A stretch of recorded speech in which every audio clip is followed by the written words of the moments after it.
3. We love Nepal!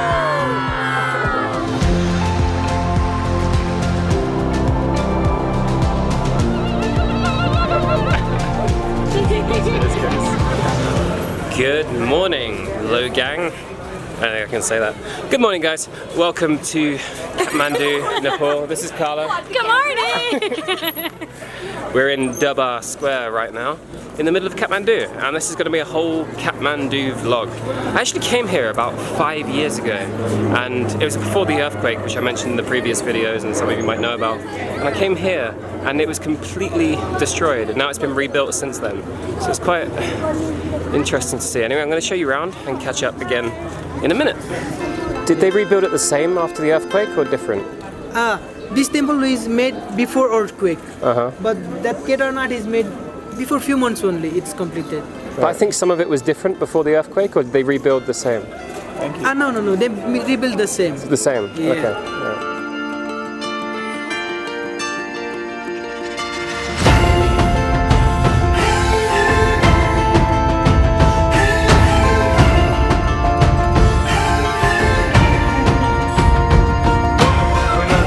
Give me a fact about Nepal. Oof, a lot of mountains. Fact about Nepal. A lot of narrow squares. Love it.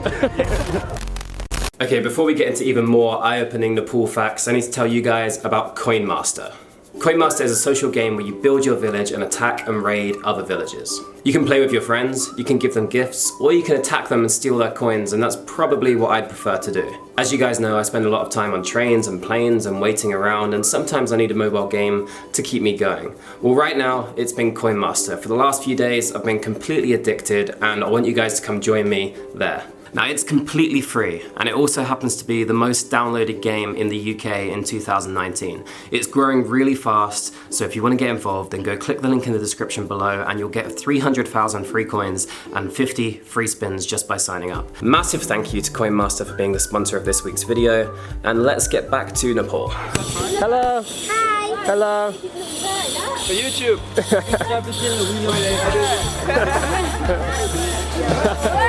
1, 2, 3. We love Nepal! Now like and subscribe! Down below!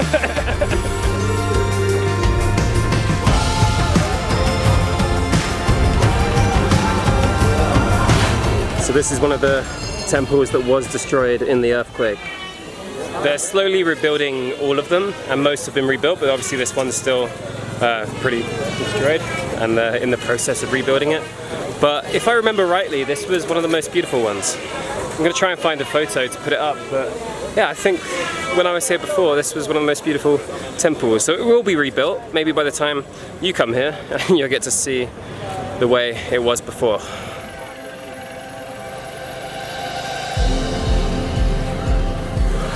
So I'm going to be honest, instead of Durbar Square, we came to a coffee shop. Responsible, in-depth vlogging right here. This is documentary standard. I'm getting an iced macchiato. It's actually a pretty good menu, right? Yeah.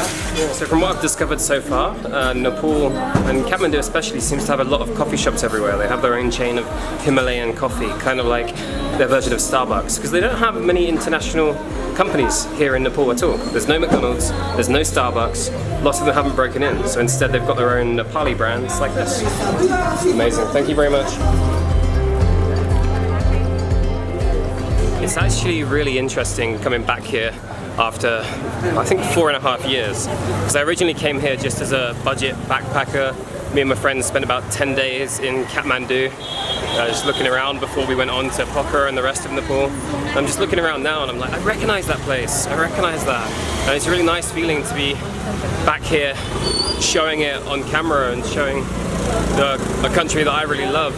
When I wanted to be able to do this like 4 years ago, but I didn't really have the skills and the know-how, and now I get to show you guys. So yeah, I mean, it's quite the whole trip really has been quite a rewarding experience in that way.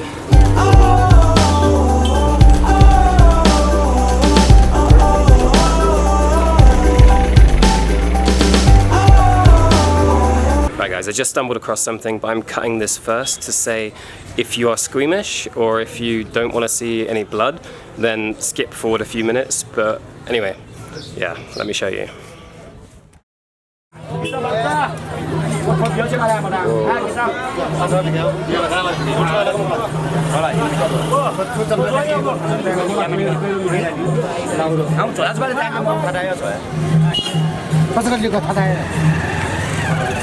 Whoa.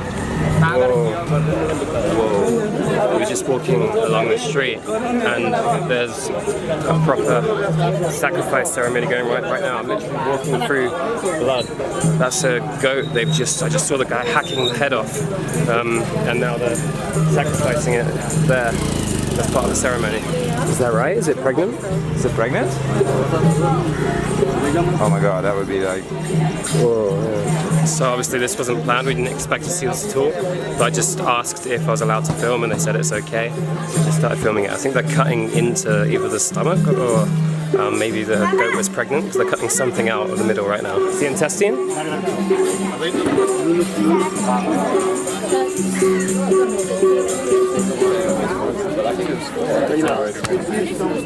So I won't go too close because they're doing it right now, but that's the head of the goat, and then you've got the intestines going along here as well.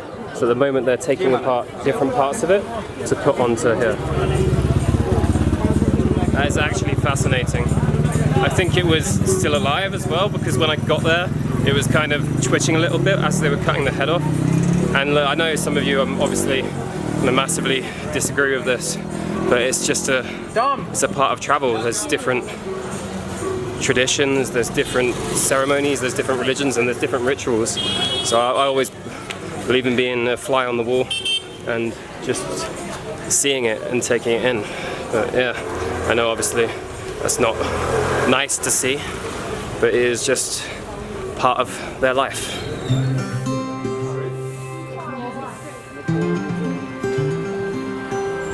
Next up, we're in the Tamil area of Kathmandu, which is kind of like the main backpack street. It's where everyone comes and stays, but we're today actually doing a food tour. So we've been invited on this food tour, and I'll link it below, and we're just going to go and try some Nepali food and see what there is in Kathmandu.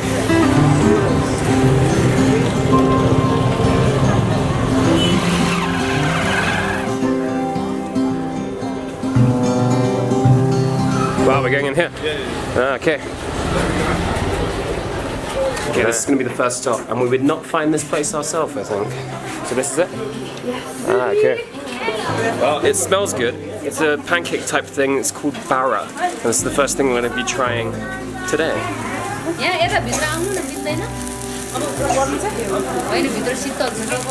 It's like a little bit spicy, I've been told. I've got these little balls here. That's really nice. I like this. It's like a curry sauce. Sure. You like, Carla?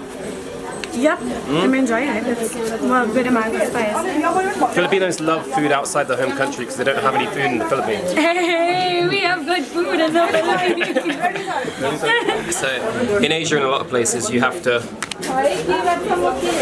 watch your head. Okay, so momo. Cool. We have some momos in another hidden place. Right, check it. We found a little momo place. They're mixing them up here. And I've been living off momos for the last 2 weeks, really, for the whole trek and the whole time we've been here. So it'd be interesting to try these ones. Apparently they're particularly good. Right, momo. This is a different momo to what I've had. Okay, yeah, this is a slightly different momo to what I've had before. It's got a little bit of a sauce on top. But when you come here, you have to try momo. Or you'll be eating it every day anyway, to be honest. Especially if you're backpacking, it's so cheap. You get like 10 momos for 150 rupees. It's like $1. Anyway, try it.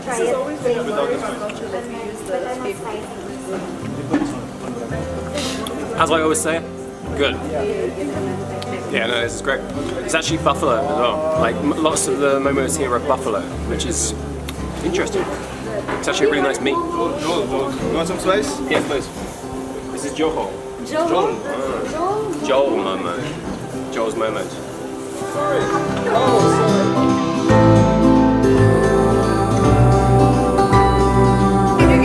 So, I've tried lots of momos. I I even did a eating competition before here last time I was in Nepal, like 4 years ago, where we ate, 4 of us ate 200 momos. But this is the best momo I've had. The best momo in Nepal. Okay, it's good.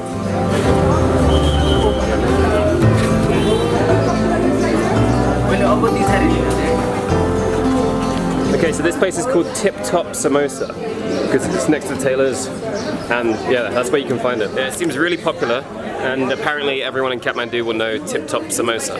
So I've got my table in the restaurant. Samosa time. This one here. This one back. The pastry is really nice and crispy. What's the verdict? Oh, so hot. So sweaty. It's not really spicy. Nah, It's really good, but yeah, the pastry's really nice, Man. really crispy.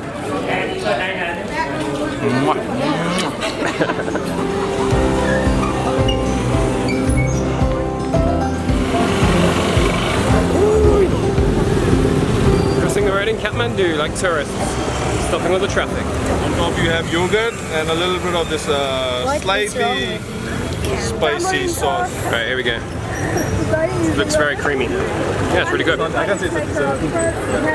I feel like this is a little bit risky because I'm flying back tomorrow. So hopefully none of this affects the stomach in any way, if you know what I mean. Went in Nepal, only here once, right? Or twice. So it's interesting.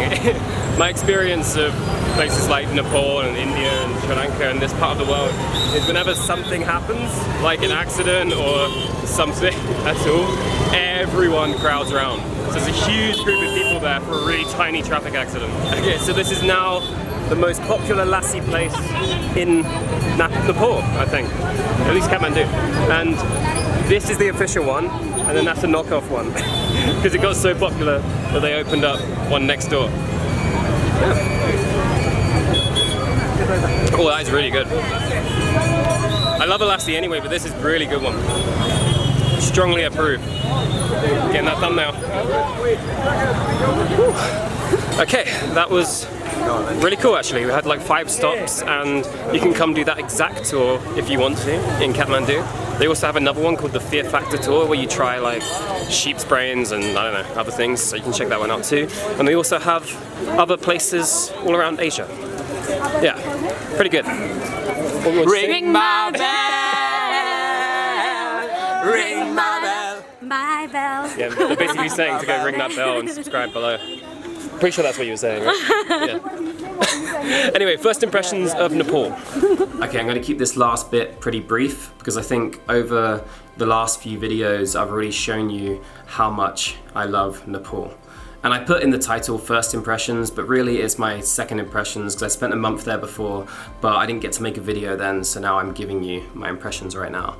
And I would recommend it so highly for anyone that's going to go on the first backpacking trip, or anyone that just wants to go and travel somewhere really cool and a little bit off the beaten path. Like, it still doesn't get that much tourism besides the trekking, and the 2 treks I've done have been incredible, by the way. The Langtang trek this time, and then I did the Poon Hill Annapurna circuit last time. I'd love to go back and do Everest another time as well. I mean, the food is fantastic. I could eat momo every day. It's good for your budget, especially if you're a backpacker. You can eat and stay pretty cheaply, and the people are so helpful and so friendly and will really go out of their way to make sure that you have an awesome time while you're there. That's it really. I hope you enjoyed the series. Thank you to HTM for taking me there, and thank you to Tourism Nepal as well. I'll see you in the next video. Thank you for watching, and see you soon, guys.